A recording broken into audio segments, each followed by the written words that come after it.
Thune puts Clarity Act on Senate to-do list before August recess, U.S. Senate.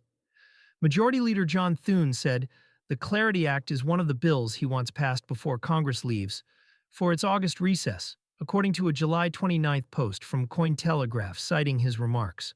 The comment moves crypto market structure legislation from a general leadership talking point to a dated target on a shrinking calendar. The distinction matters. Individual senators have backed the bill for months, but the majority leader controls floor time.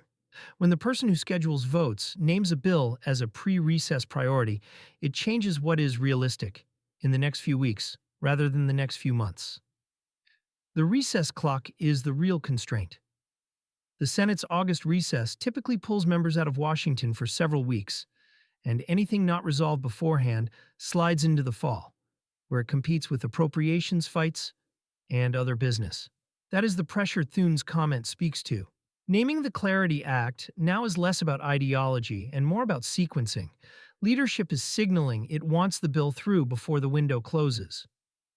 For an industry that has watched crypto legislation stall repeatedly, a specific deadline is more actionable than another statement of general support.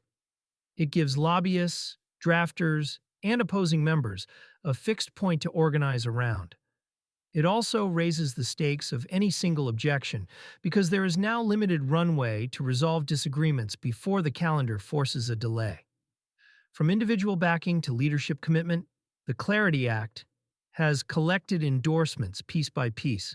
Senator John Thune publicly backed the Clarity Act and vowed to help pass it, and a merged draft even added a first-ever crypto ethics provision as negotiators tried to broaden support. Those were building blocks. Thune's comment is a different kind of signal because it comes from the office that decides whether a bill reaches the floor at all. That does not guarantee passage. Momentum on the bill has been uneven. Earlier this month, reporting described the Clarity Act losing steam on Capitol Hill as competing priorities crowded it out. A leadership push can reverse that drift, but only if the underlying disagreements over which regulator oversees what and how digital assets get classified are close enough to settle quickly. Market structure rules, and where crypto payments sit, the Clarity Act is aimed at market structure, sorting out when a digital asset is a security versus a commodity, and dividing oversight between the SEC and the CFTC. Most of the immediate weight falls on token issuers, exchanges, and trading venues, rather than on card programs directly. Payment-focused users still have a stake in the outcome, though.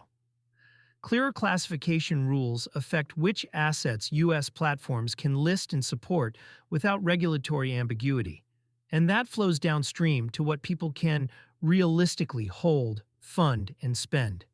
Many U.S. available crypto cards settle from balances of major assets or stablecoins like USDC, and a stable legal framework makes it easier for issuers to plan U.S. products instead of routing new features to friendlier jurisdictions first.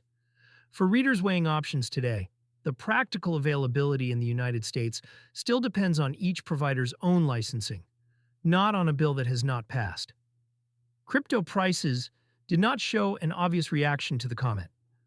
As of July 29, 2026, Bitcoin traded around $63,737, up 0.9% on the day, with Ether near $1,907, up 1.7%, and the Fear and Greed Index sitting at 35, in fear territory. A single statement about legislative scheduling is not the kind of catalyst that moves spot markets on its own, and the muted tape reflects that. The next few weeks are the test. The value of Thune's comment is that it sets a checkable milestone. Either the Clarity Act advances before the recess, or it does not, and the reason will be visible. An unresolved regulatory turf question, a scheduling squeeze, or an objection that leadership could not clear in time. That is a sharper thing to watch than open-ended support. Nothing changes for how digital assets are classified until a bill actually passes and is signed. Until then, the majority leader's priority list is a statement of intent with a deadline attached, and the recess calendar will show whether that intent held.